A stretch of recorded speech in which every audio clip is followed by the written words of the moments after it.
My husband, Cole, always said he was working late. At first, I believed him. He was a lawyer, and late nights came with the job. But lately something felt wrong. The way he looked at his phone and quickly turned it over.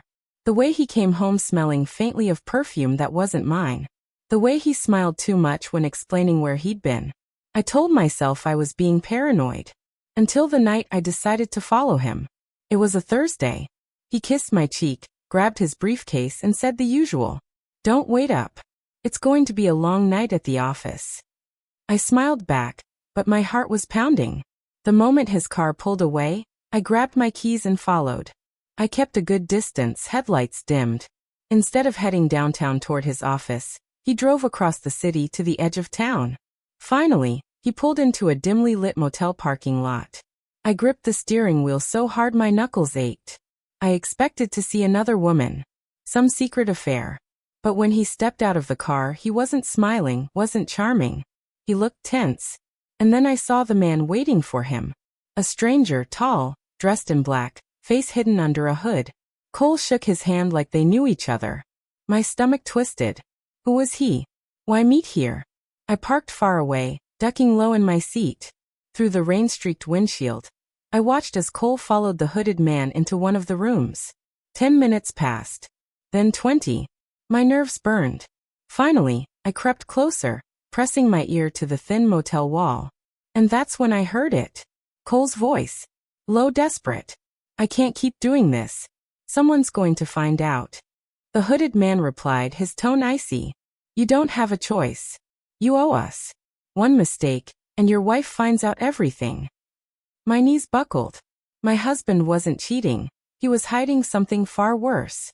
I backed away, heart racing. The door suddenly creaked open, and I darted behind a vending machine. Cole stepped out, scanning the lot nervously. For a moment, I thought he saw me.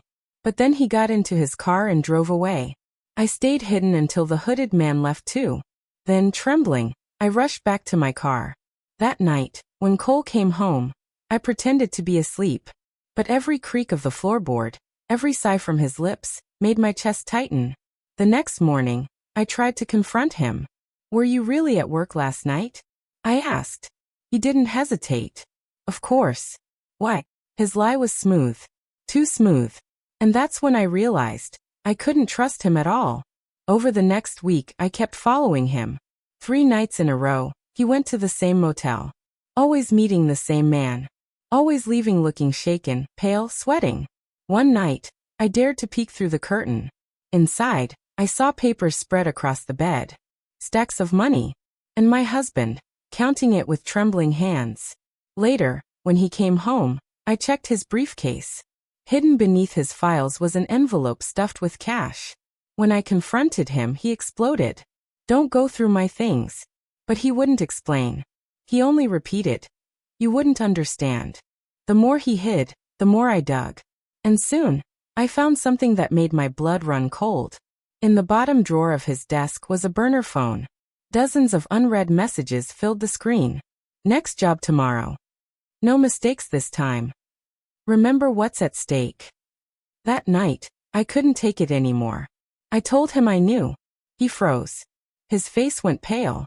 Finally, he whispered, "I didn't want you to find out like this."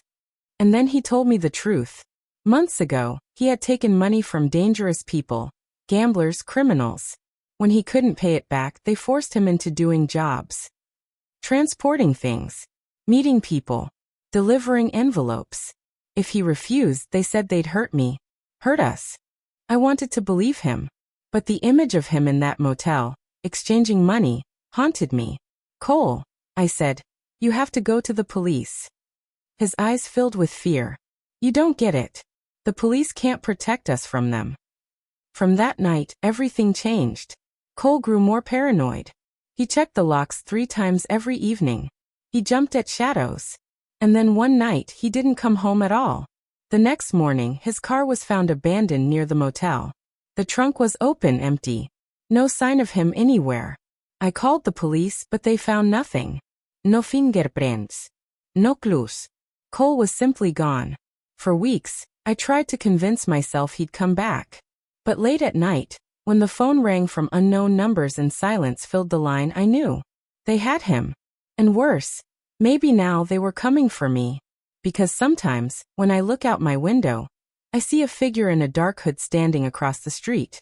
Not moving. Not speaking. Just watching. And I know deep down that my husband's secret didn't disappear with him. It's waiting at my door,